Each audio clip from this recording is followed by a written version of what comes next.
Hello दोस्तों, स्वागत है आपका हमारे यूट्यूब चैनल सरकारी नौकरी डेली पोस्ट में। दोस्तों आज की इस वीडियो में हम कार्यालय मुख्य चिकित्सा एवं स्वास्थ्य अधिकारी जिला सूरजपुर के अंतर्गत जो वैकेंसी निकाली गई थी, यहाँ पर आप देख सकते हैं कुल 90 पोस्ट जो निकाली गई थी, उन पदों पर आपको आवेदन कैसे करना है, डिमांड ड्राफ्ट कब और कहाँ से बनवाना पड़ेगा, कौन से बैंक होंगे, किस आधार पर सिलेक्शन किया जाएगा, रिजल्ट कब जारी होता है, आवेदन फॉर्म आपको कैसे भरना होगा, कौन कौन से डॉक्यूमेंट्स अटैच करने होंगे, इनकी पूरी जानकारी इस वीडियो में बताने वाला हूँ। इससे पहले मैंने एक और भी वीडियो बनाया था जिसमें इस नोटिफिकेशन की पूरी डिटेल बताई गई थी, आप वहां से चेकआउट कर लीजिएगा। और इनके सिलेक्शन प्रोसेस की बात करें, एक भाई साहब ने पूछा हुआ था कि इनका सिलेक्शन किस बेस पे होगा, तो आप यहाँ पर देख सकते हैं उनके जो शैक्षणिक योग्यताएं हैं उनमें जो प्राप्त अंक होंगे उनके आधार पर किया जाएगा, जो अनुभव होंगे, जो बोनस अंक होगा, कौशल परीक्षा किसी किसी में लिया जाएगा और किसी में नहीं ली जाएगी, आप यहाँ से उसका चेकआउट कर सकते हैं। इन सभी को मिलाकर ही मेरिट लिस्ट तैयार की जाएगी। चलिए अब बात कर लेते हैं कि आवेदन फॉर्म भरने से पहले आप किस कैटेगरी के उम्मीदवार को कितने रुपए का डिमांड ड्राफ्ट बनवाना पड़ेगा। तो यहाँ पर आप देख सकते हैं जो विकलांग, अनुसूचित जाति, अनुसूचित जनजाति और जो महिलाएं होंगी, उनको अगर 25,000 रुपए से कम वाले सैलरी पर आवेदन करेंगे तो 100 रुपए का डिमांड ड्राफ्ट बनवाना है। वहीं पर अगर 25,000 से ज़्यादा वाले सैलरी पर आवेदन करेंगे तो उनको 200 रुपए का डिमांड ड्राफ्ट बनवाना पड़ेगा। और जो ओबीसी कैंडिडेट होंगे, अगर 25,000 से कम वाले सैलरी पर आवेदन करेंगे तो 200 रुपए का डिमांड ड्राफ्ट बनवाना पड़ेगा। वहीं पर अगर 25,000 से ज़्यादा वाले सैलरी पर आवेदन करेंगे तो 300 रुपए का डिमांड ड्राफ्ट बनवाना है। वहीं पर अगर जनरल कैटेगरी के जो उम्मीदवार होंगे तो उनको 300 रुपए का डिमांड ड्राफ्ट बनवाना है और 25,000 से ज़्यादा है तो 400 रुपए का बनवाना है। अब किनके नाम का बनवाना है तो यहाँ पर आप देख सकते हैं district health society non NRHM fund account Surajpur के नाम से आपको डिमांड ड्राफ्ट बनवाना पड़ेगा। अब किस बैंक से बनवाना है तो देखिए, जो भी राष्ट्रीयकृत बैंक होंगे यहाँ पर जैसे कि मैं बता दूं तो एसबीआई है, central bank of India, bank of Baroda, bank of India, Canara bank, union bank of India, UCO bank, Indian bank, Indian overseas bank आदि बैंक जो भी नेशनल बैंक होंगे उससे आप बनवा सकते हैं। लेकिन ध्यान रखिएगा, डिमांड ड्राफ्ट बनवाने से पहले जो भी अभ्यर्थी डिमांड ड्राफ्ट बनवाने जाएंगे उनके नाम का खाता उस बैंक में होना चाहिए, ऐसा उनके द्वारा क्राइटेरिया रखा जाता है। जैसे कि मैंने एक डिमांड ड्राफ्ट बनवाया हुआ था अपने भाई के लिए, तो वहाँ पर उन्होंने अपना अकाउंट नंबर पूछा कि आपका अकाउंट नंबर है या नहीं, तभी आप उसमें डिमांड ड्राफ्ट बनवा सकते हैं। यानी कि आपको पैसा जमा नहीं करना पड़ता है, आपके बैंक अकाउंट से काटा जाता है। और साथ में ध्यान रखिएगा, जैसे कि अगर मैं 200 रुपए का डिमांड ड्राफ्ट बनवाता हूँ तो उसका शुल्क लेता है, यानी कि एक्स्ट्रा चार्ज वहाँ पर उन्होंने 59 रुपए लिया था। ये सेंट्रल बैंक ऑफ इंडिया के बारे में बता रहा हूँ, बाकी अब बैंक का अलग भी हो सकता है, कम भी हो सकता है, ज़्यादा भी हो सकता है, तो आप वहाँ से देख लीजिएगा।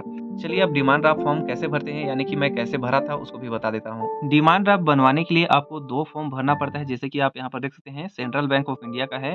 यहाँ पर इन्होंने एक फॉर्म दिया हुआ था, इसको भरने के बाद एक और फॉर्म भरना पड़ता है, यानी कि आपके खाते का डिटेल भरना पड़ता है कि आपके किस अकाउंट से क्या नाम है और कितने का आपको डिमांड ड्राफ्ट बनवाना पड़ेगा। तो जैसे कि 200 रुपए का डिमांड ड्राफ्ट बनवाना था, एक्स्ट्रा चार्जेस यहाँ पर 59 रुपए लगता है, तो उन सभी को आपको यहाँ पर दर्शाना पड़ता है। तो देखिए दोस्तों, आप यहाँ पर देख सकते हैं कि इन्होंने यहाँ पर एक फॉर्म दिया हुआ था, जिसके आधार पे मैंने भरा था। जैसे कि यहाँ शाखा अंबिकापुर दिनांक, और यहाँ पर भी आपको वही सेम भरना होगा, और किस स्थान के लिए आप भर रहे हैं तो यहाँ पर सूरजपुर भरना पड़ता है। यहाँ पर कितना राशि का आप डिमांड ड्राफ्ट बनवा रहे हैं, तो मैं 200 रुपए का डिमांड ड्राफ्ट बनवाया था।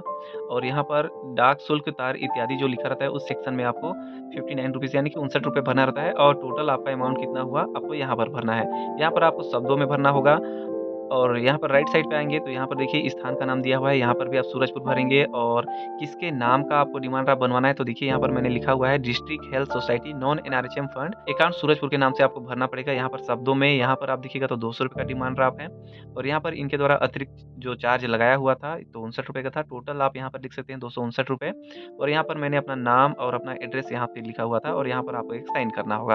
बस आपको इस डिमांड ड्राफ्ट में इतना ही कुछ जानकारियाँ भरनी रहती हैं। इसके भरने के बाद आपको वहाँ पर जमा करना पड़ता है। भरने के बाद उनके द्वारा जो भी टाइम ड्यूरेशन लिया जाता है, जैसे कि 2 घंटा, 3 घंटा, या तो हो सकता है कि 4-5 घंटा भी लगा सकते हैं। तो उनके द्वारा दिए गए समय के आधार पर आप वहाँ उपस्थित होकर वापस डिमांड ड्राफ्ट ले सकते हैं। और ध्यान रखिएगा, अगर डिमांड ड्राफ्ट आप जमा करते हैं तो आपको मेन कॉपी ही जमा करना है, ना कि आपको कोई फ़ोटोकॉपी कराकर जमा करना है। हाँ, फ़ोटोकॉपी के तौर पर आप रख सकते हैं अपने पास, लेकिन आप ओरिजिनल ही वहाँ पर जमा करेंगे। तो दोस्तों इस तरह से आप डिमांड ड्राफ्ट बनवा सकते हैं। और बनवाने के बाद आपको इन पदों पर आवेदन करने के लिए एक आवेदन फॉर्म मिलेगा, जिसमें आपको एक स्वयं द्वारा सत्यापित एक पासपोर्ट साइज का फोटो छपा करना है। आवेदित पद का नाम, यानी कि किन पदों के लिए आप आवेदन करना चाहते हैं तो ध्यान रखिएगा, लेकिन एक फॉर्म में सिर्फ एक ही पद के लिए आप आवेदन कर सकते हैं। यहाँ पर अपना नाम हिंदी में, अंग्रेजी में, पिता या पति का नाम, माता का नाम, जन्म तिथि अंकों में, शब्दों में भरना है। यहाँ पर आपका 1 जनवरी 2023 की स्थिति में कितनी एज है, कितनी माह दिन है, आपको यहाँ भरना होगा। किस कैटेगरी के अंतर्गत आते हैं, आप दिव्यांग है तो उसकी जानकारी देनी है, स्थायी निवास का पता यहाँ पर आपको भरना होगा, पत्र व्यवहार का पूर्ण पता भरना है, मोबाइल नंबर, ईमेल आईडी, रोजगार कार्यालय का नाम और जीवित पंजीयन क्रमांक और दिनांक भरना है।